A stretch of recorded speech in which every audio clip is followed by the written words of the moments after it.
a defining ABC sitcom of the 1990s that made Tim Allen a major star. What is this thing on your head? It's a little piece of table. What happened? Oh, Mr. Negativity Al distracted me, and I got my head cemented to this table. I had to take a saber saw to get me off of that table. With that signature grunt. Come on, guys. And his knack for accidental destruction. What do we need? Home Improvement's 204 episodes still delight viewers. Is that car lot? Now it's Tim as a widowed car shop owner. He has risen. And Kat Dennings as his estranged daughter. A blazer? Are you getting inducted into the Angry Guy Hall of Fame? Who are getting the big laughs on Shifting Gears. My 18-year-old daughter got pregnant and left home. And now my 34-year-old daughter is back living with me. Every parent's dream. For the ABC and Hulu series' second season premiere, Tim's old home improvement pals and ours are reuniting for a clever cameo. Welcome. Hey, buddy. Oh, boy. I mean, I grew up watching Home Improvement, like, religiously. It's very surreal to see them all together, and also none of them have aged, which is very annoying. Also in the Shifting Gears cast, Daryl Chill Mitchell from the 2009 sitcom Brothers, and many will also recognize American Pie's Sean William Scott. The table read was fire. Tim Allen doesn't mess around. No. Let's just put it that way. When you're meeting actors that you grew up watching and like one of the most famous sitcoms ever, it's pretty incredible. So what's it like for you when your old castmates meet your new castmates? It's a little uncomfortable. I gotta be honest with you. As he leaves his bus on the Disney lot and heads to the Shifting Gears set, Tim is feeling a little shook. Can you blame him? I'm not really prepared for this. Because it's like you're throwing a party and all the folks from Home Improvement you had so much success with 30 years ago are meeting your new friends from Shifting Gears. And the people that know me go, "You're very quiet." And I said, "I'm very uncomfortable right now." At 72, Tim Allen is every bit a Disney legend, from Buzz Lightyear to infinity and beyond. to the Santa Claus. It's okay, I'm used to it. I lived through the 60s. And still shows up ready to play. I'm gonna go into the set that I love. Okay, you guys stay out here. Do not come in here. None of you. Oh, that Tim. With rehearsals underway for the second season's debut. Can we get back to work? Next, a sit-down with Patricia Richardson, Debbe Dunning, and Richard Karn, who all made history together back in the 1990s. Does everybody know what time it is? Hi, Tim the Tool Man Taylor. And you all know my assistant Al, this land is Boarland.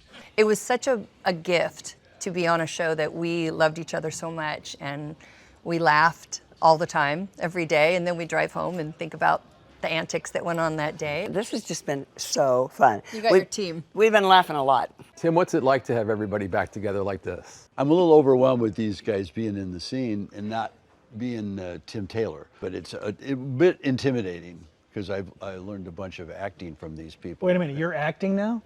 Ooh, here we go. Not right now. Wow. Gotta stab it like that. Richard, when did you realize that this was the hit that it was going to become? I don't know if there was like a specific moment, but I just was really glad to have this job and be there and watch these guys, you know, working, because I'd done theater, and all of a sudden things are getting rewritten, you know, in the moment. I go, you're rewriting this? The joke was good. I thought the joke was, you know, I'm like fighting for these jokes, and they're going, no, we got something better. It was really fun and a big learning process. Tim also sharing how a real-life neighbor was the inspiration to hide Wilson's face, played by the late Earl Hindman. Remember, Wilson's right behind the fence. The only reason we did it is that my neighbor in Michigan, which I've known for years, I've never merely met him because it's an acre lot. He's always that big. Like, hey, Tony, how's it going? I don't even know what he looks like. So we just flipped it because we can't do an acre. What do you think it was that made Home Improvement work as well as it did, Tim? You must have thought about it over the years. Well, I always felt it was this relationship. I wanted the husband and wife to be really in love with each other, unlike other sitcoms. I am so glad that I didn't let anybody talk me out of marrying you. They gave us real fights, and it wasn't just a joke.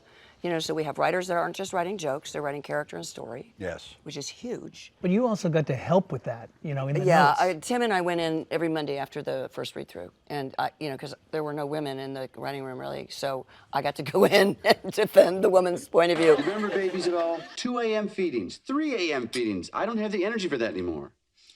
You don't have the energy to say, wake up, Jill, the baby wants you? It was really good writing, I think. And then we looked into a really good cast. There was like so much silliness, but it was very grounded. I think Tim and Pat like really like are very realistic actors. What's it like to have shared all these life moments with each other? As you come back together, you had so much history that you went through while you were doing this. Well, it's foundational to my career. I mean, that started the interest in me. We all had to go through this weird thing where it became such a big hit. You know, everything changed because of that. My whole life changed. Your whole life changes. My whole life the changed. The way other This was our people react to family. you, your friends. People are weird. People are like, I don't want to interrupt you, but do you mind getting up and coming over and meeting my family? I know you're just having a nice dinner. I'm waking with you your up on the family, but plane here. can you I'm pop sure you over don't mind. here? Will you But the stand fact away? I'll take a picture that of they me. feel comfortable enough to say that to us. Yeah. Because we're not, you know, we're not scary to them. Approachable. We're There's a guy up in, we did a charity event for Clint Eastwood a long time ago. And the guy across the street, he's yelling at my wife, and I go, hey, up. And he couldn't get it. Tool belt! That's all that he could come up with.